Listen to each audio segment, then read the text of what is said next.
दोस्तों, रामायण तो आप सभी ने पढ़ी होगी और आप सभी को पता भी होगा कि रामायण लिखी किसने है।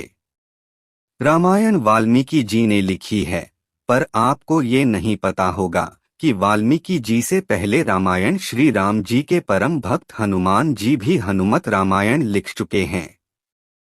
और वह रामायण आज तक किसी ने भी नहीं पढ़ी है। आज हम इस वीडियो में उसी रामायण के बारे में बात करने वाले हैं कि वह रामायण कब लिखी और वह रामायण कहाँ पर है। उससे पहले वीडियो को लाइक और चैनल को सब्सक्राइब जरूर करें। हनुमत रामायण। ऐसा माना जाता है कि प्रभु श्री राम की रावण के ऊपर विजय प्राप्त करने के पश्चात ईश्वर की आराधना के लिए हनुमान हिमालय पर चले गए थे। वहां जाकर उन्होंने पर्वत शिलाओं पर अपने नाखून से रामायण की रचना की, जिसमें उन्होंने प्रभु श्री राम के कर्मों का उल्लेख किया था। कुछ समयोपरांत जब महर्षि वाल्मीकि हनुमान जी को अपने द्वारा रची गई रामायण दिखाने पहुंचे, तो उन्होंने हनुमान जी द्वारा रचित रामायण भी देखी। उसे देखकर वाल्मीकि थोड़े निराश हो गए। तो हनुमान ने उनसे उनकी निराशा का कारण पूछा तो महर्षि बोले कि उन्होंने कठोर परिश्रम के पश्चात जो रामायण रची है, वो हनुमान की रचना के समक्ष कुछ भी नहीं है। अतः आने वाले समय में उनकी रचना उपेक्षित रह जाएगी।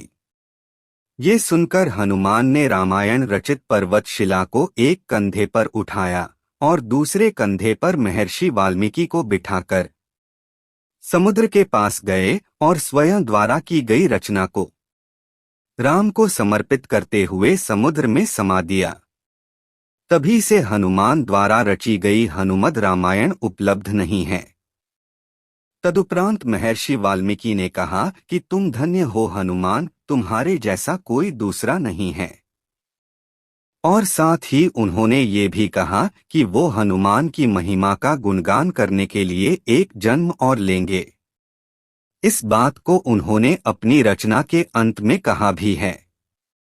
माना जाता है कि रामचरितमानस के रचयिता कवि तुलसीदास कोई और नहीं बल्कि महर्षि वाल्मीकि का ही दूसरा अवतार थे।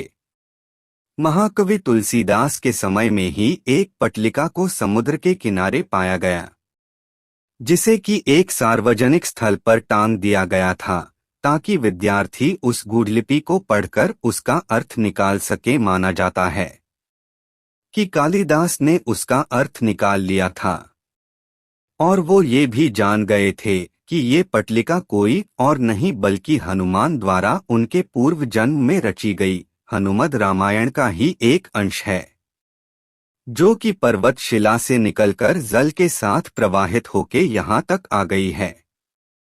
उस पटलिका को पाकर तुलसीदास ने अपने आप को बहुत भाग्यशाली माना कि उन्हें हनुमत रामायण के श्लोक का एक पद्य प्राप्त हुआ।